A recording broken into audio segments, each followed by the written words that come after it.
Hi everybody, Crazy Canuck here. It's been some time since I uploaded a video, so I wanted to give everybody an update and also take the time to answer a few questions.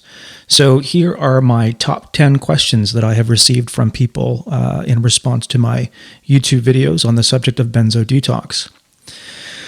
Number 1, have you been able to completely get off benzos and how are you feeling? Is there hope? Yes, I am completely off benzos. I've been off now for over 15 months, and overall, I'm feeling great. I have 0 withdrawal symptoms, and I have not taken a benzo ever since finishing the schedule. I don't feel the need to take any at all. And the last question here is there hope? Yes, absolutely. Follow the program as described in the videos, and if you have any questions, you can contact me. But if you do follow the program, I can't see any reason why you too can't be successful in eliminating benzos from your system. Question number 2, what was your experience during the latter part of the taper, specifically at low doses? And the other question in relation to this is, can I jump at some point or get completely off and the lower doses? So in all honesty, I did experience an increase in withdrawal symptoms at the lower doses. I really found I had no withdrawal symptoms at all at the higher end of the doses. I started at 1 milligram and didn't feel anything at all using the system as described in the videos, down to about 0.15 milligrams and lower. The simple solution to this was to cut the reduction rate by 50%. And in my case, that meant reducing the withdrawal of the liquid from 5 milliliters daily down to 0.25 milliliters. I do not suggest that you jump off at any point in time until you reach the very end of this schedule. You need to follow the Excel spreadsheet as best you can. And saying that, you can adjust the schedule at any time by modifying the numbers. Now, question number 3, I feel unstable on the pills. How am I supposed to gain stability before starting the reduction? Well, this has all to do with what's called tolerance withdrawal. In my experience and in speaking to people who have been asking me questions, very often when you're taking your pill at the end of the day or before bed, you're feeling not so great throughout the remainder of the day, or especially in the morning. And in the later afternoon, you start to feel withdrawal symptoms creep in. The solution to that is to get onto this program as fast as you can, starting with the whole milk taper. Basically, what it should do is to help you by evenly distributing the medication in the solution into your body throughout the day. So if you're taking 4 doses per day, what that will do is create higher blood levels in the medication throughout the entire day, so you won't have peaks and valleys. I've had many people tell me that when they started this process of the milk program, they felt better after only a few days and achieved stability. Question number 4, can other medications help me get off benzos? This is a tricky question. Maybe. Personally, I have to admit that I was on a small dose of an antidepressant while withdrawing. I was on the antidepressant prior to starting the withdrawal process, so it's difficult for me to give you a conclusive answer on that. I have, however, heard from other people that adding an antidepressant during the process has helped them. Now, keep in mind, this is anecdotal evidence, so I can't say for sure either way. If that's a decision that you want to move forward with, my suggestion is to talk to your doctor about it and get some advice. Question number 5, what if my doctor will not prescribe me more benzos and doesn't believe in withdrawal? This is a very common thing. My simple answer is you need to find a new doctor or psychiatrist. You need to gather as much information beforehand on withdrawal and show it to your doctor. Show your doctor the reduction schedule and work out a plan to do it together. I think doctors are very often reluctant to follow new methods that they don't find in a book. But if you show them the evidence and work out a plan together to achieve this goal, I think very often that's something that puts them over the tipping edge and will allow them to assist.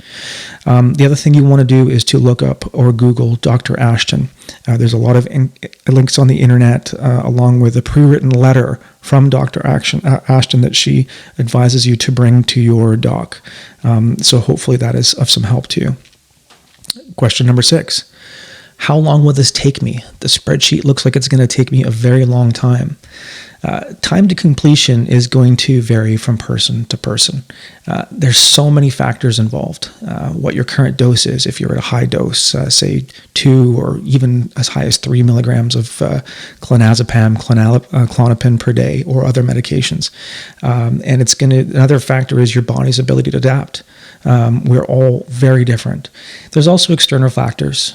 If there's stresses in your life, that kind of thing, that can add to some of the difficulty on coming off of benzos. My suggestion is to basically take as much time as you need to get through this process. There's absolutely no rush whatsoever.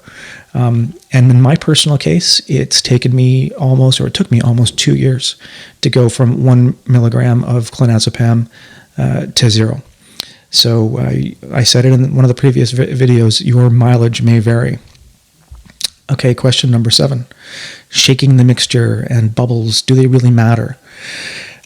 Here's some suggestions for you. It's best to prepare your solution the night before. Take a few drops of water, put the pill inside the jar with the water, tiny little bit, and allow the pill to dissolve completely, and then add your full-fat milk. Shake it vigorously. Really give it a good shake for a minute or two once the pill's dissolved, and that's going to allow the medication to get fully distributed within the fat solution of the milk. Put the lid on the jar and stick it in the fridge overnight.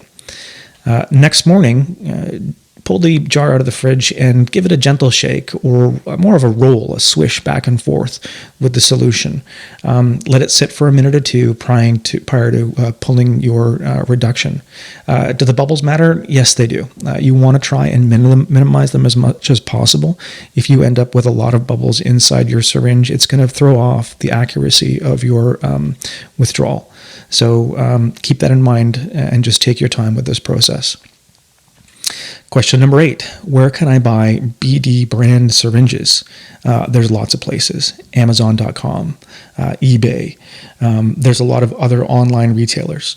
The key is you need to find syringes. They don't necessarily have to be BD brand. I just find those to be the best. It's what I use throughout the process. They must have rubber stoppers in them. The free syringes that you get at the pharmacy without rubber stoppers are just not accurate enough. They allow air to come in, and they just don't give you a proper reading.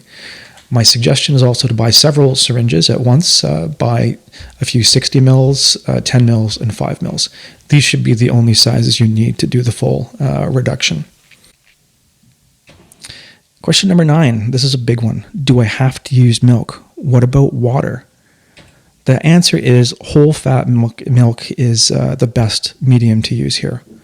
And why? It's kind of technical, but to explain it in simple terms, medication like of this type, when it comes from a benzo and is dissolved, binds more easily to fat molecules in milk. And because there's so much fat molecules in whole fat milk, when the benzo is dissolved, it distributes it evenly within the liquid, and that allows you to pull off accurate amounts. When you put it in water, in my experience, it's not really worked very well. I've seen people use water on the internet. I tried it myself. It just didn't work for me. Question number 10, last one. And I'm kind of surprised at this. A lot of people have asked, can I pay you to help me? And do I offer customized help? Unfortunately, guys, the answer is no. I'm not a doctor. I just don't have any medical credentials to be able to assist someone, especially by taking money from them. That's just not an ethical thing for me to do. What I can say is that I will answer as many questions as I'm able to. I won't take phone calls, though. I'm moving on with my life. I hardly ever think about this stuff anymore. I can promise you, if you follow this method, you'll get to that stage as well. But from time to time, I am able to take some time out of my day to answer questions. Best to get in touch with me at this email address, crazycanuck1976@gmail.com. Might take me a few days to respond. I don't check the address every day, but I try to respond to every question. And also, I guess the only customized help I can offer is to ask you to use the spreadsheet. Watch my videos in their entire length. There's a lot of watch them several times. There's a lot of information in there that you might have missed if you only glanced through the video. And lastly, do your own research. Please stay away from negative doom and gloom websites and forum postings. There's a lot of bad news out there, but if you follow this program, I can guarantee you can get through it with positivity and with very, very minimal symptoms. And lastly, make sure you talk to your doctor. Okay, everybody, that's it. I wanted to keep this as quick as possible. I hope everyone's doing well. And again, if you have any questions, please feel free to email me, crazycanuck1976 @gmail.com. Take care. Cheers.